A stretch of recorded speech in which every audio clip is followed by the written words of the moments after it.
Nestas incríveis conversas banais, by Corinne Farm, eu e as minhas convidadas vamos ser meninas e conversar sobre a infância e a adolescência, sobre o caminho que vamos fazendo. Histórias incríveis, banais, cheiros, memórias, sítios, curiosidades.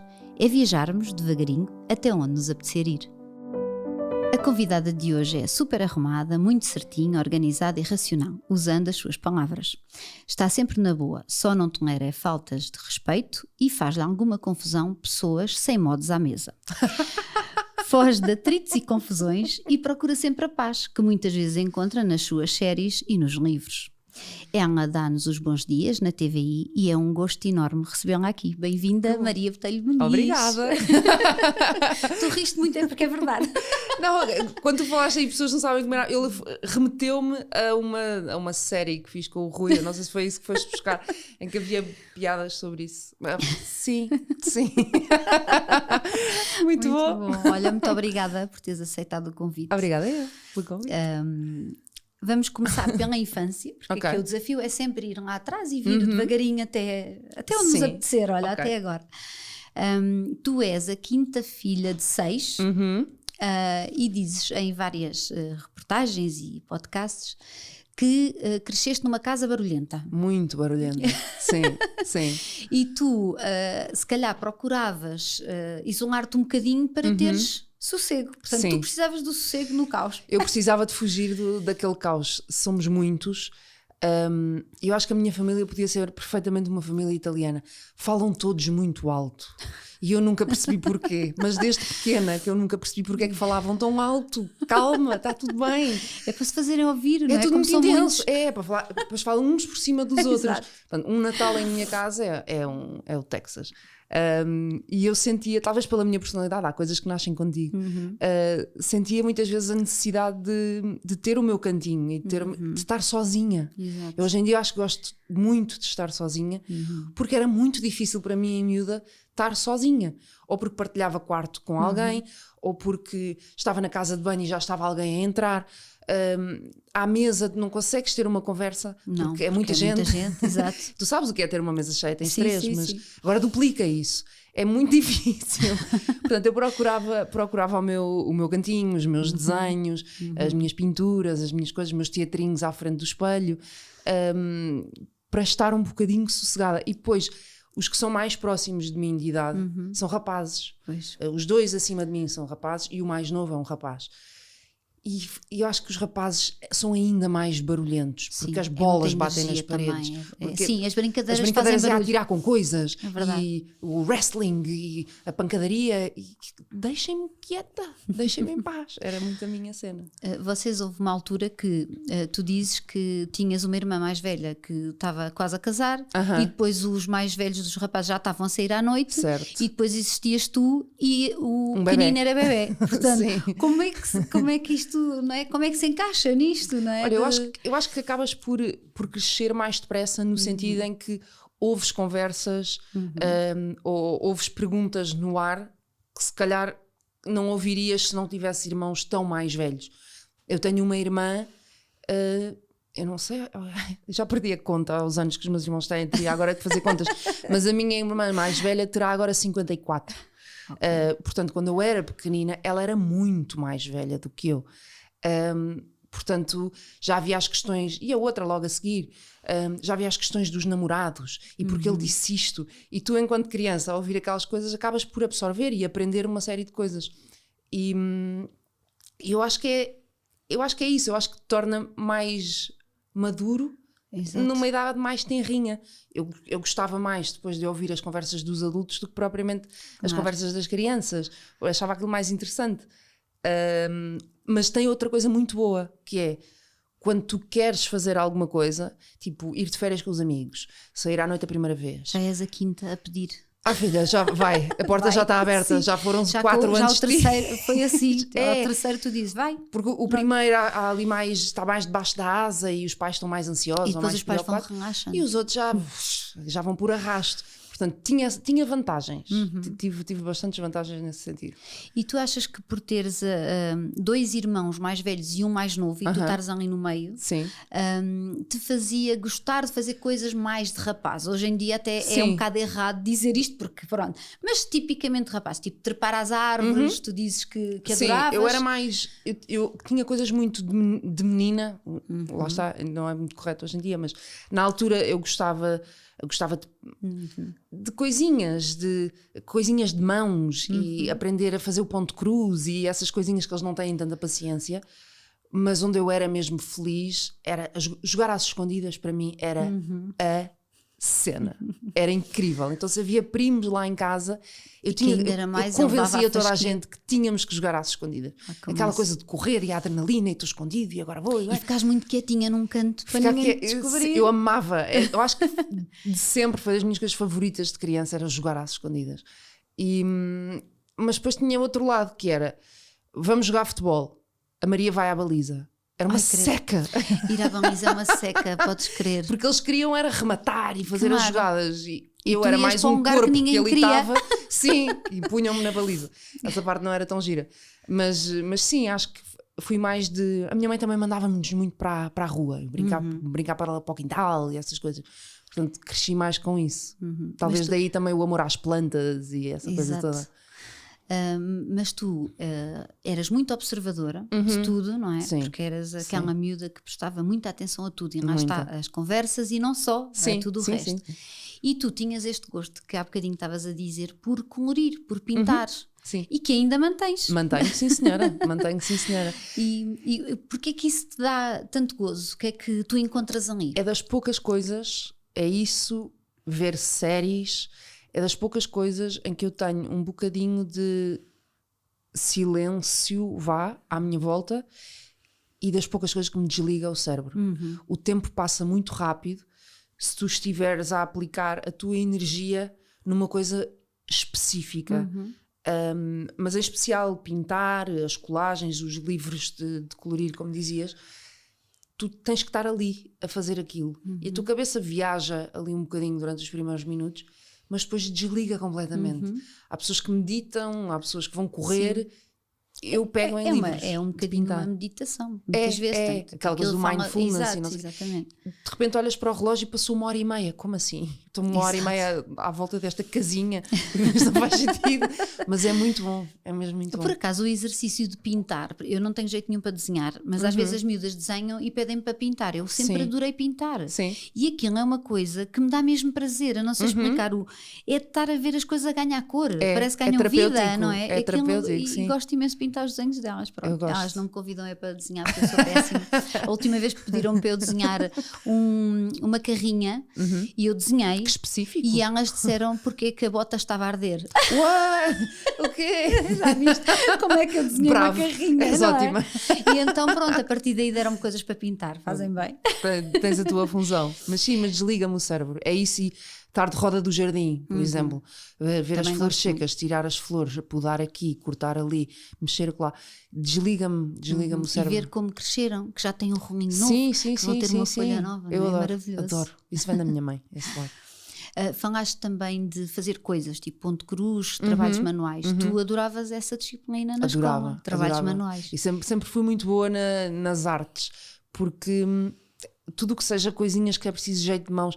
Imagina, tens aí um fio que está cheio de nós, aqueles muito fininhos que ficam todos enrolados. Dá-me um prazer enorme estar ali. Essas coisinhas minuciosas sempre me deram muito, muito prazer. E depois o chegar a ter um princípio, um meio e um fim, sabes? Eu sou um bocado analítica em algumas coisas e pum, já está. Exato. Completar uma tarefa. Não estava assim, agora está. Sim. Dá-me gozo, resolvi o problema. Exato. Dá-me muito gozo. E tu mantiveste isso até aos dias de hoje, porque tu adoras bricolagem. Adoro. Tens imenso jeito. Não me prateleiras, coisas. Não me des um berbequim para a mão dentro de tua casa, porque sais lá com prateleiras. Berbequim e tens uma caixa de ferramentas invejável. Tenho, sim senhora, tenho, pesadíssima, já com subdivisões. Eu adoro trabalhos manuais, eu adoro bricolagem, adoro pregar um quadro, pôr uma bucha numa parede, dá-me um gozo tremendo. Aqueles montar móveis, Ai, Exato. é um sonho. É porque eu gosto de puzzles também, é outra coisa que me Exato, desliga o cérebro. portanto aquilo é a construção A de construção, alguma coisa. sim, puzzles, legos, essas coisas. E também és muito organizada, Muito. como eu disse na introdução, porque aparecia em todo um lado que a Maria é uma pessoa muito organizada. E por isso também, se calhar, tu juntas aqui um bocadinho a organização à bricolagem, porque normalmente arranjas ali forma de arrumar coisas. Sempre, sempre. Eu aqui há dias no Instagram vi uma estante tua em que os livros estão ordenados por cores. Verdade, é E tão eu pensei terapêutico. assim, eu adorava ter esta estante, só que em minha casa eu ia ser gozada até 2030. Porquê? Porque eles gozam com a minha organização, porque eu também sou assim, eu tenho uma pequena Mary Kondo dentro de mim, É como eu. mas eu sou muito gozada. Não. Quando ponho as coisas não. por ordem, quando não sei Quem quê. goza com isso não sabe o que está a dizer, não sabe o que está a fazer. Pois Estou não, eu aqui também para acho que aprovar não. esse teu lado. Eu gosto de ver as coisas, cada coisa tem o seu sítio. Cada coisa mora num sítio, ou naquela gaveta, ou Exato. naquela prateleira. E ver as coisas organizadas é como, para mim, arrumar. Imagina, essa história dos livros na prateleira por cores. Eu andava para fazer isso há muito tempo, sempre que olhava para aquela estante pensava, um dia hei de pôr isto por cores. E o tirar tudo, o limpar, o olhar para cada livro, o organizar aquilo, demora tempo, mas é tempo que lá está, que o meu cérebro está desligado. E depois Exato. o resultado final dá-me tanto gozo que é das coisas que eu gosto mesmo de fazer. Arrumar para mim é quase como arrumar a cabeça também. É mesmo. Mas eu acho que uma casa arrumada, um espaço arrumado, Sim. é um espaço na tua cabeça que fica arrumado também. São as nossas gavetas interiores que Sim, ficam arrumadinhas, sim, sim, também sim. por cores às Eu vezes. gosto muito. Além disso, eu acho muito giro o processo de arrumar livros. Livros ou discos ou CDs. Sim. Para mim funciona estas várias coisas, que é tu pegares e cada livro te traz memórias. Às vezes nem tem a ver com a história, Claro. tem a ver com alguma coisa que tu viveste quando estavas a ler aquele livro. Ou quando o compraste. Ou quando o compraste, ou Ou quem te é que deu. te ofereceu, Sim, exatamente. sim, sim, sim. Portanto, eu acho mesmo muito, e eu percebo isso, para mim ver uma coisa assim, de repente está arrumado, Parece que respiras melhor, Sim, não é? É tipo yoga, eu É. acho que é tipo yoga. A única coisa que eu sou um bocadinho mais desatenta talvez seja o meu armário, mas porque eu acho que roupa é difícil. Roupa é difícil de manter organizada. Já tive o meu Pois armário é. todo por cores e todo dobradinho, tipo Marie Kondo, mas é difícil de manter. Mas já ando há umas semanas a pensar, vai ter que ser outra vez. Eu Vou ter que mantenho fazer as isto. gavetas porque percebi que realmente a forma dela arrumar, eu consigo perceber que t-shirt é aquela sem ter de abrir. Sim. Porque quando estava arrumado tudo assim, não é? Em Empilhado. pilha, quer dizer, nem vias as de baixo, não, usavas sempre as de cima, É não verdade. é? E aquilo permite usar mais coisas, É, usar, eu estou variar com mais. esse problema E agora. tu olhares para a gaveta e veres o que é que queres. E sim, agora cabides, outras não consigo É também. difícil. É muito difícil. Porque a roupa Mas também hei de lá se lava chegar. muito e arruma-se muito e a gente não põe sempre no É mesmo um sítio. entra e sai. É muito cansativo. E esta tua organização já vem desde sempre Desde sempre. e tu na escola até eras a rainha dos apontamentos. Muito. De tão Mas sou até organizada hoje. que eras. Eu posso-te mostrar, por acaso não trouxe, o meu tablet anda sempre comigo, mas hoje ficou. Mas o Cláudio, que faz comigo o programa, o Cláudio Ramos, goza com os meus apontamentos para o programa. Porque até hoje eu mantenho mais ou menos a mesma lógica que tinha na escola. As coisas são por cores. Como- Os nomes dos convidados eu sublinho a verde, as partes que me competem estão a vermelho. Quando há uma surpresa eu sublinho a azul. As coisas têm uma lógica. percebo. E eu mantenho isso até hoje. E sempre gostei, lá está, de ver as coisas arrumadas, mesmo os apontamentos, ter as coisas organizadinhas. E eu lembro-me, durante os testes, tenho uma memória muito visual, e lembro-me de ter perguntas e pensar, isto estava naquela página, no canto superior direito, e chegava lá, Sim. focando na forma como eu tinha organizado os meus próprios apontamentos. E o resto saía. Ajuda-me muito. Eu era assim também e usava sempre as mesmas cores para as mesmas coisas, ou seja, os títulos tinham sempre, sei lá, eram sempre laranja, Sim. o texto era escrito azul, era Sim. sublinhado a vermelho ou outra cor qualquer e era sempre tudo igual. Opa, e ainda hoje, na minha agenda, por exemplo, assim. venho gravar podcast, o podcast tem sempre a cor rosa, porque é um podcast feminino, é Certo. com mulheres. As oficinas que eu dou têm sempre a cor roxa, então às vezes eu não preciso estar a ler, eu folheio e sei, já olha, sabes. naquele dia tenho uma oficina. Eu sou igualzinha. E Igual. quando não tenho ali à mão a caneta, eu E vão gozar tanto comigo lá em casa. Porque escreves lá. Escrevo a lápis e depois, quando tenho a caneta comigo, apago e escrevo. Mas eu com a cor. percebo isso muito bem. Eu não escrevo notas de agenda, é no telemóvel. Mas dá para pôr a corzinha na tarefa. Também é por cores. Treinos é amarelo. Coisas importantes de trabalho é vermelho. Quando tenho que mudar o aparelho, que agora estou com um aparelho, é a cor de rosa. É só olhar. É só ver a cor e já sei. E na escola acontecia muito isso, que é como eu tinha uma boa memória visual, eu às vezes imaginava a cor, lá está, da pergunta, e depois conseguia ver a primeira palavra.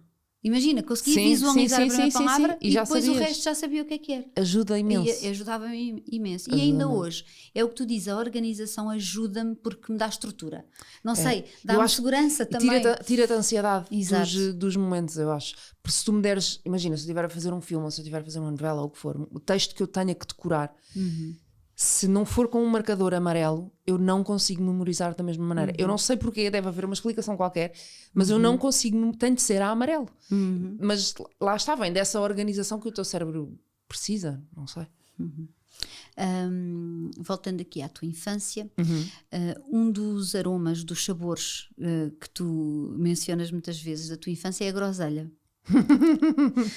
E um sabor que tu detestas até hoje é o da manteiga. Sim. Que eu acho que não conheço ninguém que não goste de raro. manteiga. Somos raros. Então... Somos raros. A groselha remete-me muito aos meus irmãos. Os meus irmãos bebiam muito a groselha. Porque achavam giro aquilo ter uma cor. Eu sempre achei um bocado doce, mas é um sabor da minha infância. Não sei porque, deve ter havido uma moda ali no final dos anos 80, início dos anos 90. Que era de vidro, da groselha com aquela no cor frigorífico. muito específica que parecia xarope. Lembra-me muito da minha infância. A manteiga é um caso de amor-ódio. Eu comecei por gostar muito de manteiga. Eu tenho a memória de barrar bolacha Maria com manteiga. Se calhar enjoaste. Eu acho que enjoei. Eu acho que preenchi a cota de uma vida durante a infância. Porque a partir para aí dos 8, 10 anos enjoava-me. Ficava mal disposta. Depois comecei a não gostar do cheiro. E depois passei uma fase muito picuinhas em que as coisas não podiam sequer tocar na manteiga. E hoje em dia não consigo. Se for para fritar um bife ou para temperar alguma coisa, mas para claro comer que sim. no pão, não. Sou incapaz de comer uma torrada com manteiga. Incapaz. Não, dá-me. Exato, não aperta-me o gostas estômago, mesmo. não gosto mas mesmo. O não gostar de manteiga é quase como o não gostar de chocolate. Há muito poucas mas pessoas. Isso eu não entendo. Pois é, exato, eu também não. Mas há muito poucas pessoas que não gostam de chocolate. Sim. Mas eu conheço 2 ou 3. Tu desde muito pequenina que querias contar histórias e referes que não sabias bem como. Sim.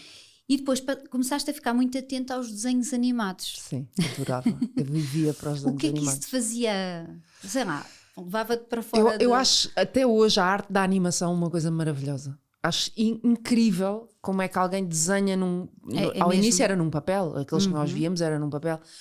E às vezes mostravam o making of e eles passavam assim as páginas e tu vias o bonequinho imenso trabalho, não é?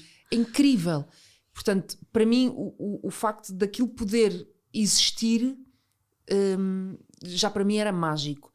E depois comecei a gostar das vozes. Nós tínhamos 2, 3, 4 cassetes, no Natal dava mais uma, e tu vias aquilo vezes sem conta, e eu decorava os diálogos e sabia os diálogos todos.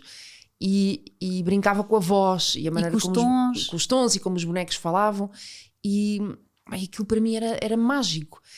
E a primeira coisa que eu acho que eu quis ser, tirando aquela parte dos veterinários, das bailarinas, isso, todas as crianças acho que passam por essa fase, era quando eu percebi que dar voz àqueles bonecos era uma profissão. Essa foi a primeira coisa que eu quis fazer na vida, porque era contar histórias que para mim eram mágicas e poder brincar com a voz enquanto as fazia, ou olhar para um boneco e imaginar que voz é que este boneco teria. E eu acho que é a partir daí que nasce depois todo o resto do meu percurso. Vem de muito pequenina.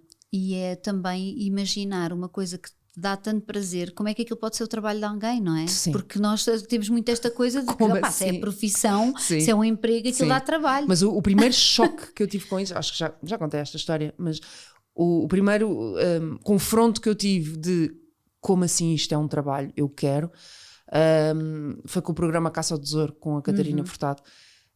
eu adorava Caças ao Tesouro, porque lá está, adoro puzzles e pistas Exato. e descobertas e isso tudo. E todas as minhas festas de anos tinham de incluir uma caça ao tesouro. E, portanto, esse programa para mim era tudo aquilo que eu mais gostava.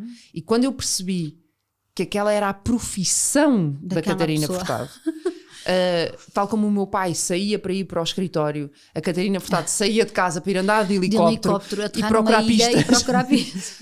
Eu quero fazer isto, eu quero Eu andar era de helicóptero. viciadíssima nesse programa. Eu amava. Eu Para mim lembro-me- foi dos melhores programas de Lembro-me sempre da perfeitamente que televisão. houve um no Castelo de Almorón, E era houve incrível. outro pá, era espetacular. Era sim, espetacular. seguir as pistas. Espetacular. E ela, tu já assumiste várias vezes que era o teu crush televisivo, Sim, é a sim. Catarina, ainda Sempre, é, não é? sempre. Eterna. Eu- E a Júlia Pinheiro. A, também Jú- ouvi a Júlia dizer. Pinheiro sim, a Júlia Pinheiro é uma relação de amor profundo. A Júlia é a minha mãe da televisão, mesmo. É uma pessoa que é super importante na minha vida, não só pessoal, porque apanhou vários episódios muito complicados da minha vida quando eu estava muito perto dela, trabalhava na equipa dela, como sempre foi a pessoa a quem eu recorri quando tinha uma dúvida se havia de fazer uma coisa ou não. Foi sempre uma grande inspiração e uma conselheira incrível nesse campo profissional. Portanto, não se pode dizer que é um crush porque é amor mesmo. É amor puro. Não é crush? E este teu gosto também pelas histórias, também, com certeza que influenciou o facto de tu adorares séries e Adoro. livros. Sim, viciada. E, sim. O que é que te faz prender... ou seja, o que é que prende a tua atenção a uma série ou a um livro quando começas a ler? Olha, eu hoje em dia ler tenho muito menos tempo, no sentido em que eu acho que um livro merece o respeito da atenção em cada palavra. Acho que é um momento de respeito. Não sei se isto faz muito sentido. Faz. Mas como eu tenho muitos textos para ler para os programas, às vezes tenho 30, 40, 50 páginas de texto para ler, em que eu tenho que estar não mesmo dá para concentrada estás a ler outras coisas. nas histórias daquelas pessoas. E quando termino isso, não me apetece Continuar a ler. Apetece-me uma coisa que eu não tenha que puxar muito pela cabeça. Exatamente. Portanto, entrando nas séries, eu sou demasiado eclética. E quando digo demasiado eclética, eu vou ao fundo do poço daquilo que é feito. Eu gosto desde a coisa mais bem produzida, inacreditável, Emmys, de Game of Thrones, que estás a ver? Sim. A coisa mesmo escrita e produzida, não é? Como vou ao reality show mais rasca que nunca ninguém ouviu falar. Portanto, dizer-te o que é que me prende é difícil. Se é por entretenimento, eu estou dentro. Exato. E depois logo se vê. E porque é aquela evasão, na verdade. É tipo... Desliga-me. Desligar, que é tão preciso, e depois não é? tu Porque- vives as histórias, mas depois desligas o computador ou a televisão e segues a tua vida. Eu não carrego aquilo comigo. Exato. Carrego a paixão que tenho por aquilo, mas é só quando carrego no play. É uma coisa estanque quase. Exato. Agora, passando para a Maria, adolescente, que tinha pósteres do Bon Jovi e dos Backstreet Como é que tu Boys no sabes quarto. isso? E que lia a Bravo e a Ragazza. Com toda como a certeza, como claro. toda a gente naquela claro. altura. Bíblias autênticas. E passavas horas a ouvir as TLC e as Destiny's Child, sim. não era? Sim. Eu vivia, não era vivia, mas eu gostava desse mundo de celebridades. E eu acho que cresci numa altura em que a MTV explodiu. E aquela coisa do MTV Cribs, em que eles entravam na casa das pessoas, maravilhoso. ou aquela coisa de transformar os carros, que agora não me lembro do nome do Era programa. o Pimp My Ride. Pimp My Ride. Eu adorava ver É um isso. clássico. Portanto, toda essa coisa da transformação ou do lado glamouroso e inatingível, para mim era absolutamente fascinante. Exato. Portanto, tudo o que fosse artistas, malta nova que aparecia, com umas roupas que cá ainda não havia, para mim enchia-me a alma. Exato, era tipo um mundo que, Era que outro vinha cá mundo. parar a tua casa. Era. E depois eu transportava isso para o meu cantinho. Lá está, quando estava sossegada, dentro do meu armário, estava lá o póster e os meus CDs, quando tu começas a ter as tuas coisas. As tuas coisas que compras às vezes Que com o teu compraste com o dinheiro. dinheiro, porque juntaste porque a avó Exato. deu e depois a tia contribuiu e tu foste e compraste aquele CD daquela banda que tu Exato. viste na MTV. Lembras do Era uma primeiro que cena. compraste? Eu não me lembro do primeiro que comprei com o meu dinheiro, mas lembro-me dos 2 primeiros que recebi, porque os pedi de presente de anos e mandei assim para o ar. E a minha mãe sempre foi muito atenta nessas pequenas coisas que nós dizíamos e acertava na mousse, era espetacular. E quando eu fiz 13 anos, 12, 13 talvez, recebi o Jagged Little Pill, Alanis Morissette, e o Tragic Kingdom dos No Doubt. Olha, foram os meus dois primeiros CDs, os meus dois primeiros álbuns, que eu acho que não podia ter escolhido melhor. Eu não sei como é que ali fui parar. Sim, mas há boas referências. Eu adorava. E tu teres o teu CD e que depois desaparecia do teu quarto porque os teus irmãos levavam e isso era enforcedor, mas ao mesmo tempo inadmissível. Mas eu acho que havia ali um live também de eu também sou fixe, eu sou tão fixe que tu tens que vir roubar os meus CDs. Exato. A certa altura também era uma cena de importância. É o outro lado da moeda, não é? Pois é, agora também queres as minhas coisas. Sim, porque eu já tenho as minhas coisas. Exato. E eu tenho esses 2 CDs até hoje, os originais que me deram nessa altura, e guardo aquilo como 2 pequenas preciosidades mesmo. Tu depois, já um bocadinho mais tarde, tiveste a oportunidade de ir estudar nos Estados Unidos.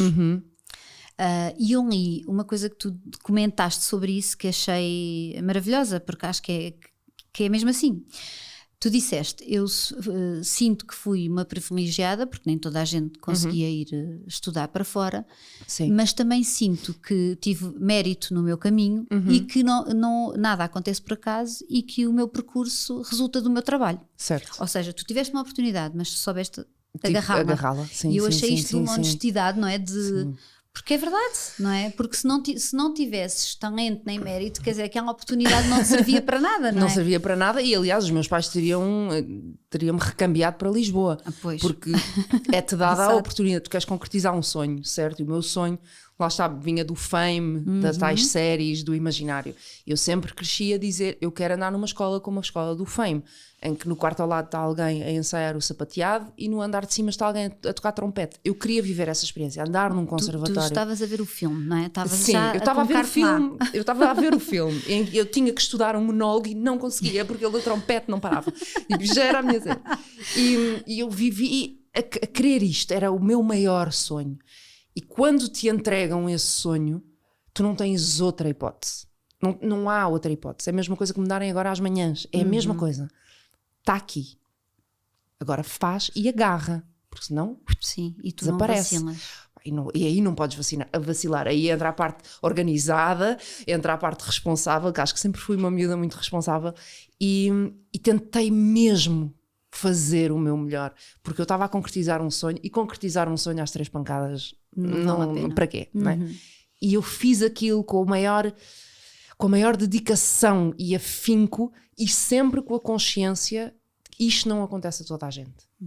Portanto, aproveita. Exato. E acho que aproveitei ao máximo. Exato, e tiraste muito proveito desse tempo. Eu nunca fui tão feliz, posso-te dizer. Aconteça agora que hei de ser mãe, mas são outras fases. Mas eu acho que na minha adolescência eu nunca fui tão feliz como quando me deixaram em Nova Iorque e a minha mãe, antes de fechar a porta para se ir embora, foi-me lá levar, disse, agora é contigo. E aquilo é... Eu naquele segundo tornei-me adulta. Nesse ano, que idade é que tu tinhas? Eu tinha 18. Eu fui com 18 anos. Era uma miúda. Sim, adolescência, mas já mini adulta. Mas agora eu olho para os meus sobrinhos, eu tenho sobrinhos com 20, 19, 18, 17, por aí fora. Eu olho para eles e penso, caramba, olha-me este pirralho sozinho em Nova Iorque. Sim. Ao mesmo tempo... Que pais incríveis, porque é preciso também tu confiares no trabalho todo que fizeste. É verdade. Até não é só confiar na tua filha, não é só confiar no teu trabalho que tu fizeste enquanto mãe e pai. Certo. Tipo, eu acho que fiz tudo certo e acho que posso abandoná-la aqui durante os próximos anos. Eu que ela vai sobreviver. Eu imagino o coração dela quando regressou, mas depois diz que ela hoje em dia já conta que foi a chorar o tempo inteiro. Imaginei, como mãe eu assim. Mas eu já era a terceira que ela deixava numa cidade assim. Mas olha, com as mães a cada um é um. Mesmo a terceira há uma primeira vez para as terceiras também. Porque ela diz que foi a chorar o tempo todo até ao aeroporto. Mas lá está, mas eu sempre fui muito responsável, agarrei, segurei, fiz o meu melhor. Eu, quando vinha de férias trazia as notas e estava lá, o trabalho está lá refletido E pronto, e a partir daí e uma vez contigo. sozinha lá, não é? E o é contigo, tu tiveste que crescer também. Tu já eras uma Automaticamente. miúda crescida, Sim, de cabeça era, e para a era. tua idade. Mas ali tiveste que, Tens que que avançar um desenrascar. bocadinho, não é? Porque apesar de tu ouvires as conversas dos mais velhos, cresceres com irmãos que saem de casa entretanto, há coisas que tu nunca tiveste que fazer. Certo. Sei lá, pôr roupa a lavar. Ainda para mais eu vivia num dormitório onde não havia máquinas de lavar, portanto eu tinha que Tinhas descobrir que ir à lavandaria. à lavandaria e como é que e era com moedas e como é que eu troco isto e quanto é que é e como é que se põe, quanto detergente, isto é muito, isto é pouco. Tu vais descobrindo essas coisas. Exato. O meu colchão teve bichos, teve percevejos, ou como é que aquilo se chama. Sim. Eu não tinha ninguém para quem ligar, eu tive que me Exato. desenrascar, eu tive que perceber o que é que se fazia. Foste comprar um produto qualquer? Não, mas liguei para um sítio, Ah, veio e um foram-te homem, eu sei limpar. lá. Houve um dia, já em Los Angeles, que o meu carro avariou em plena autoestrada. E as autoestradas em Los Angeles têm 10 faixas. Exato. E eu, 19 anos, o meu carro crashou no meio da autoestrada. Eu não vou ligar então para o vais. meu pai. Exato. São 4 da manhã em Lisboa. Vou Exato. ligar para ele e dizer o quê? O carro parou? Filha, desenrasca-te. Exato. E assim foi. E são estas coisas que depois te fazem crescer e te fazem ser independente mais tarde. E tu sentiste, enquanto lá estavas, que era mesmo aquilo que tu gostavas de fazer? Senti. Que aquilo era a Eu tua tinha a vida, era o teu certeza, caminho? eu tinha a certeza que estava no sítio certo. A certeza. Ah, pá, que bom. Mesmo. Não é? E eu sempre fui uma pessoa, eu duvido das coisas. Eu tenho a certeza das minhas capacidades e acho que isso não é ser convencido, é ser. Não é ser consciente. É ser eu sou consciente daquilo que sou capaz de fazer, mas também sou muito consciente daquilo que não tenho jeito nenhum. Exato. Mas o estares consciente da tua capacidade, mas sempre fui eu, às vezes duvido de a sério que me entregaram isto, será que eu sou capaz? É normal, Sim, não é? exato. Aquela ansiedade normal. Ali eu tinha a certeza que eu estava no sítio certo. Podia não conseguir fazer exatamente como queria ou exatamente como esperavam, os professores esperavam de mim, mas eu estava ali porque tinha que estar. Era ali que eu queria estar. Fui tão feliz mesmo. Tu fazes o programa da manhã na TVI. Como é que se faz um programa da manhã quando não se gosta de café? Com muito sono. Não, Exato. eu acho que é uma questão. Como eu nunca bebi hábito, café, claro, é de hábito. Mas mesmo o café para mim. vem da adolescência. Agora que falamos da adolescência, não sei se sabes a minha história com o café. Não. Eu bebi um café na vida. Até ao dia de hoje. Bebi um café. Tinha 14 anos. Uma das primeiras vezes que os meus pais me deixaram sair à noite, tal coisa, com as amigas. E eu fui com uma amiga, íamos para uma discoteca que era ali no Calvário. E estávamos a fazer tempo, porque iam chegar uns amigos e não sei o quê, nós tínhamos chegado primeiro, e ela disse, estou a ficar cansada, não sei o quê, vamos ali, vou beber um café. E eu, claro, eu também. Nunca tinha bebido um café. Fui, bebi o café, que soube mal para caramba, quente, uma coisa péssima, soube mesmo muito mal. E depois, naquela altura, bebia-se Gold Strike e Pisangambons, aquelas bebidas Super péssimas. enjoativas, vemos super agora esta enjoativas. distância, não é? Sim, eu devia ter 14, 15 anos. Claro que aquela mistura não correu bem da bebida com o café, aquilo que caiu que nem uma bomba no meu estômago. Credo. E eu não passei bem essa noite, vamos Sim. pôr as coisas assim. E quando eu estava a passar mal, o sabor que me restava era o do café. Pois. E eu nunca mais fui capaz. Eu acho que o meu cérebro faz uma viagem até àquela noite e pronto. bloqueia. Também, olha, não faz falta, a verdade é Sim, essa. não, mas eu não sinto falta de manhã. Acho que já entrei no ritmo, já entrei na rotina e não sinto falta de um café. Talvez porque não o bebo. E tens sido feliz a fazer o programa da Muito manhã? feliz. Muito feliz. 2 às 10. Mas sempre com medo. Sempre com medo que o telefone vá tocar e que alguém vai dizer, olha, houve aqui um erro. Não era para ti.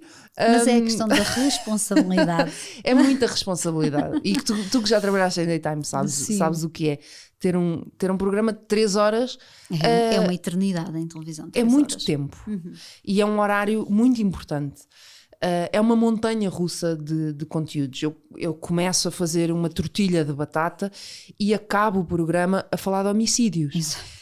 E no meio de tudo isto acontece toda uma montanha russa. Exato. É muita responsabilidade, é preciso muita concentração, é preciso muito jogo de cintura, muita flexibilidade mental, muita sensibilidade também, assertividade. Há uma série de pequenas ferramentas que tu tens de ter dentro da tua caixinha de ferramentas para conseguir navegar um programa como aquele. E eu tenho crescido muito. É giro olhar para trás e olhar para os primeiros e pensar, pois fiz isto assim, agora se calhar notas isso que... Noto, teria feito diferente. Foi aquilo que eu sabia fazer na altura. Exato, e precisaste passar por isso para chegar sim, ou aqui, aquilo que eu fiz com o que tinha em mãos ou com o que tinha à frente. Mas é giro como já me é mais fácil entrar nas coisas ou fintar situações, porque é dia atrás de dia.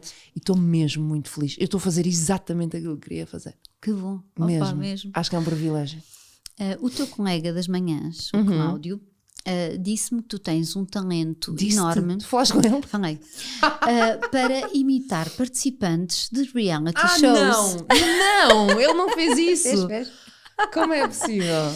E depois deu um exemplo. Bernardina. Mas a Bernardina mete palavrões. Não posso, isto é um programa familiar. Então, mas outra. A Bernardina há um texto não, muito, Bernardina é muito famoso da Bernardina, que posso fazer depois em off. Mas há um muito famoso entre a Sandra e a Gisela Serrano, do Masterplan, em que a Sandra pergunta: será que vais ser capaz de dar um filho a Luís? Tu vai lá não diz contrário, porque eu gosto de homens, e aquilo envolve gestos. Tu vai lá não diz contrário. E sempre que eu faço isto, o Cláudio morre a rir. Mas eu adoro estas pequenas pérolas da televisão. É muito bom. Eu adoro. Sim, eu vivo. Lá está, são os personagens, as histórias. As personagens. Tá A Bernardina é outra mágica. Eu faço quando desligarmos a câmera.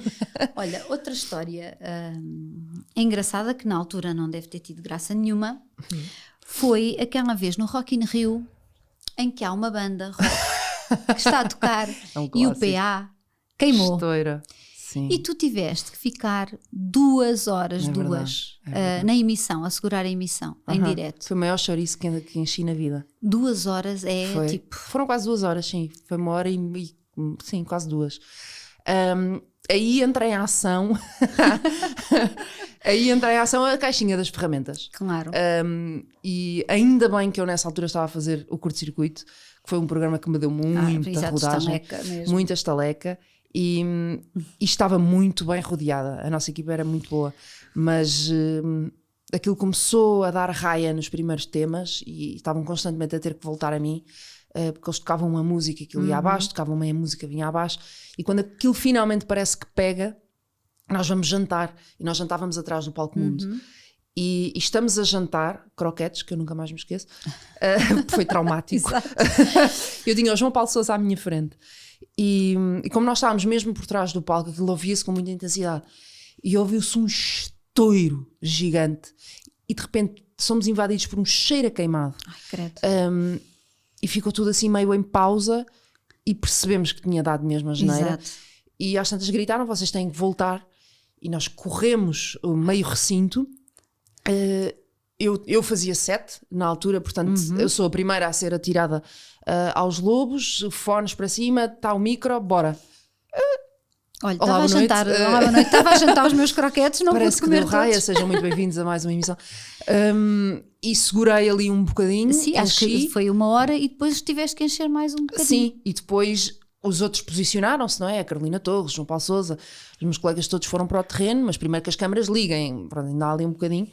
E depois conseguimos todos estoicamente encher praticamente 2 horas de emissão. Foi muito difícil. Sim, e a caixinha de ferramentas que tem a ver com a nossa formação, mas tem a ver também com a formação enquanto pessoas e com tudo, não é? Esta caixinha de ferramentas eu acho que vamos acumulando, não é? Uma coisa que te dão, estás na faculdade, olha, toma, não. Dão-te o básico. Dão-te o básico. Dão-te a caixa. E tu vais tendo que pôr mais coisas na caixa. Sim. E é nessas alturas que vais buscar o improviso, vais buscar, depois começas a falar de outra coisa, depois começas a divagar. Como no programa, não é? De manhã, é isso que tu vais buscar. Claro.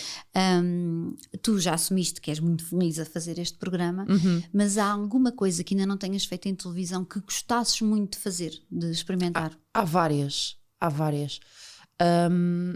Eu gostava muito de ter a experiência de um grande formato de entretenimento. Entretenimento seja um concurso, seja um reality, aqueles programas de grande entretenimento. Gostava de ter essa ter essa experiência, porque nunca vivi essa máquina. O mais próximo que eu vivi essa máquina por dentro foi fazer os extras do Big Brother, em que tu tens muita noção de como é que o programa é feito e tens que estar muito por dentro do que está a acontecer, porque tens que mandar bolas, tens que distribuir jogo durante bastante tempo sobre aquelas pessoas, mas aquela coisa de uma gala em que as pessoas vão cantar ou que vão apresentar o seu talento, gostava muito de perceber da perspectiva desse ponto, não de comentário, mas de fazer essa bola rolar. Isso gostava de fazer. Acho que gostava de experimentar um late night a certa altura, uma coisa se calhar mais leve, em que pudesse falar de outras coisas que se calhar não têm espaço durante o dia, brincar de outra forma. Há muita coisa que eu ainda quero fazer, muita coisa. Boa. Tu tens usado a tua voz, quando se proporciona, para falar desta questão de, vamos lá, de uma vez por todas, normalizar os diferentes tipos de corpo que há. E Sim. esta coisa de ser importante estarmos bem com a nossa imagem. Sim. E há uma história que tem a ver com o número 34, em que tu não entraste num projeto porque não vestias o 34. Certo. E como é que isto, quer dizer, ou seja, só interessava esse número? Tudo o resto que uma pessoa pode... Eu acho que... não, eu acho que... essa foi a sensação com que eu fiquei. Okay? Não é que alguém me tenha dito não cabes nestas calças, não vai dar. Não foi isso. Mas sempre foi muito desconfortável para mim experimentar roupa nesses contextos de trabalho. Eu sempre fui uma miúda muito ativa, muito atlética. Joguei vôlei muitos anos. Depois fui para os Estados Unidos fazer o conservatório. Eu dançava durante muitas horas por dia. Mas eu tinha um corpo muito atlético. Quando volto para Portugal, a minha vida passa a ser muito mais sedentária, muito mais procura de trabalho, castings, não sei o quê. E o teu corpo, também com a idade, também vai mudando. E as tuas inseguranças acho que entram mais em ação a certa altura. As tuas hormonas já não são o que eram. Sim, é verdade. E a coisa vai se transformando. E eu sempre fui muito de... estou triste, como? Estou feliz, como? Eu também. Sabes? Estou triste, preciso de açúcar. Sim. Mas estou bem, vamos festejar. É isso, e festejar mesmo. é à roda de uma mesa. E acho que isso é muito português. E isso, obviamente, foi condicionando. Não, condicionando não é a palavra, mas foi modelando a minha imagem de alguma forma. Mas experimentar roupa para trabalho sempre foi muito desconfortável, porque eu, mesmo quando tinha aquele corpinho super atlético, Sim. eu sou a irmã perdida das Kardashian. Eu tenho anca, eu tenho rabo, eu não tenho e a propriamente... estrutura, a nossa estrutura não é igual. Não, eu tenho ombros de nadadora olímpica. Também, eu tenho, exato. Eu sou larga de ombro, mesmo que eu esteja muito, muito magra, eu sou larga de ombro, sou larga de anca. Portanto, eu nunca vesti um 34, por muito magra que já tenha estado. E aquela coisa de experimentar... Tu sabes...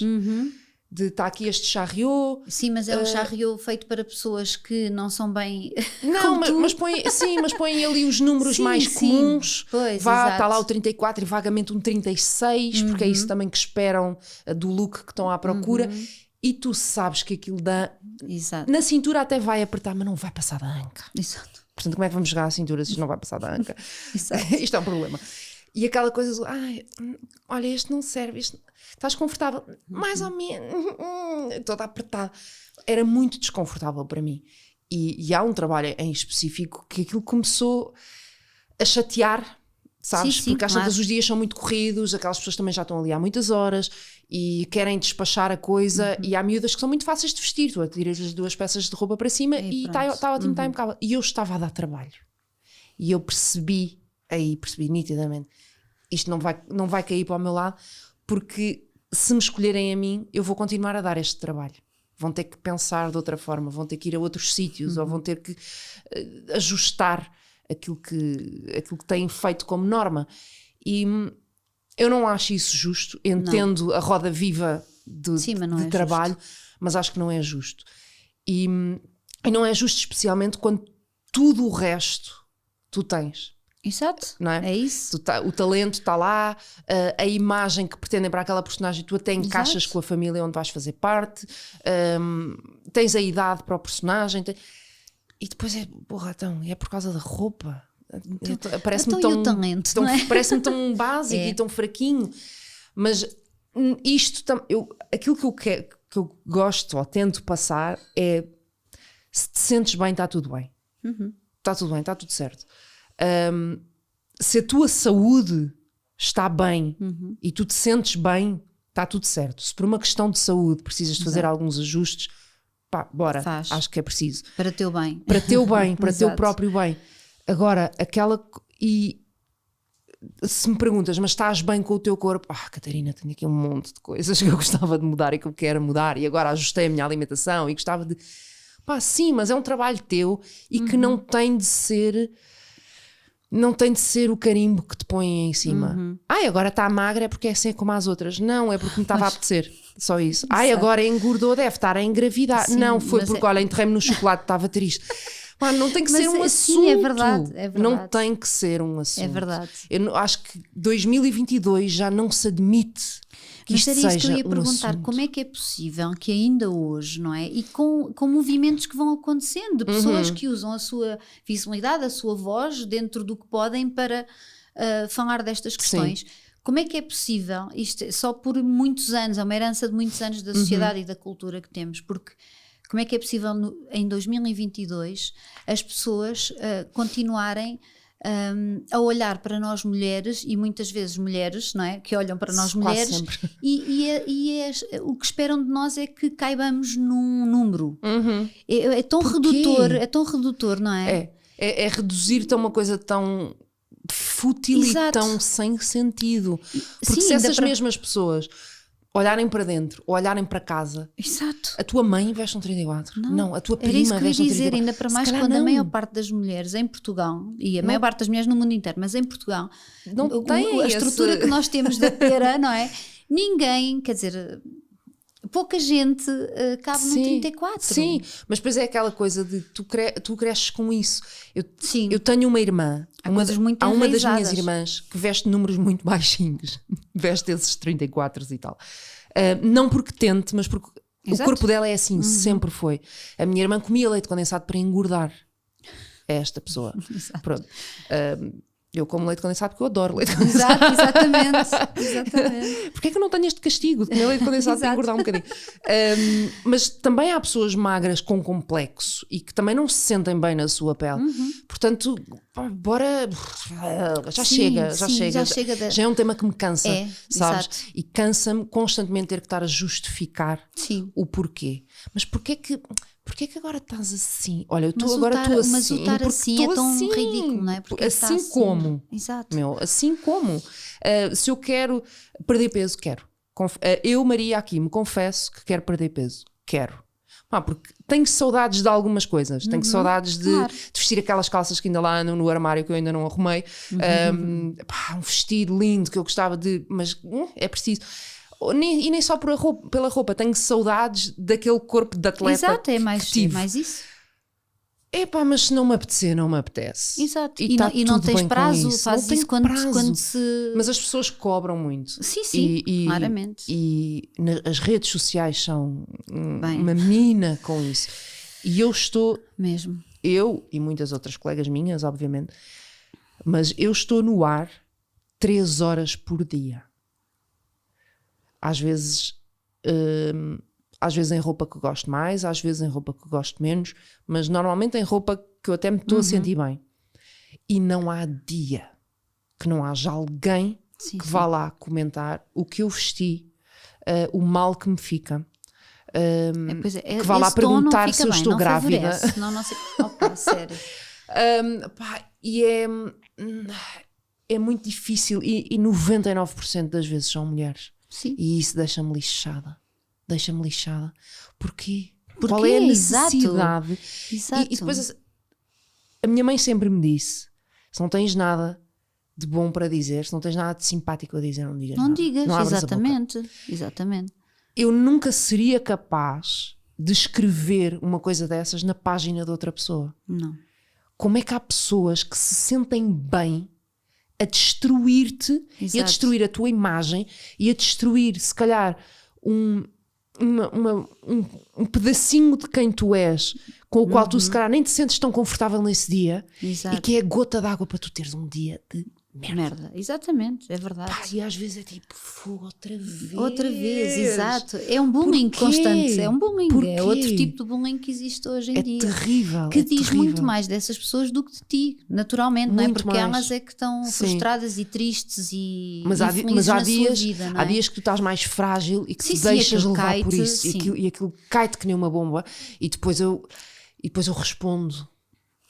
Nesses dias eu respondo.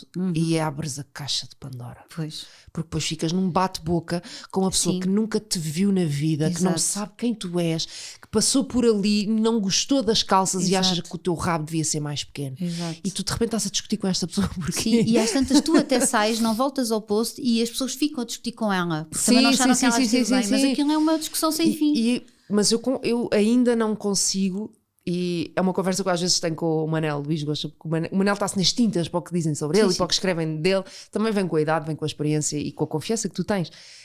E às vezes ele pergunta, mas ainda se chateia com essas coisas? Chateio, ainda dói. Sim, e há dias em que dói mais que noutros. Há dias é que verdade, dói muito. é Há verdade. dias que dói, porque há dias que tu acordas e pensas, fogo, sério. Ou cais na asneira de pesar, vá. Exato. É tipo, não, vá, eu tenho que começar isto. Depois isto já não está a ficar fixe, já não me estou a sentir bem.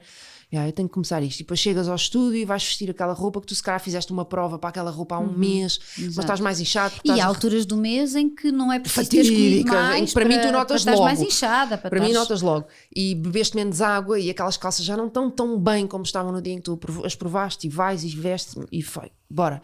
E depois nesse dia em que tu já estás isso desde de manhã, vem alguém que diz, Maria, e emagrecer, não? Sério. Sim, por acaso está nos meus planos, mas agora que você disse isso, vou comer uma tablete de chocolate. A pensar em si. Porque é o que me acontece, eu como por vingança. É horrível. Esta é para aquela senhora do Instagram. Mas é tão ridículo, não é? São os heróis do teclado, não é? É horrível, é horrível. Pessoas que na rua, se vissem alguém cair ou alguém a puros, não iam fazer rigorosamente nada. Mas atrás do teclado e são que heróis. não têm a noção do poder das palavras. Não. As palavras têm muito poder. E que magoam. Sim. Estamos aqui a falar de imagem e a última pergunta que eu faço sempre. Já? Todas as minhas convidadas. Já passou uma hora, acho eu. Não. Hoje em dia, quando te olhas ao espelho, que mulher é que tu encontras?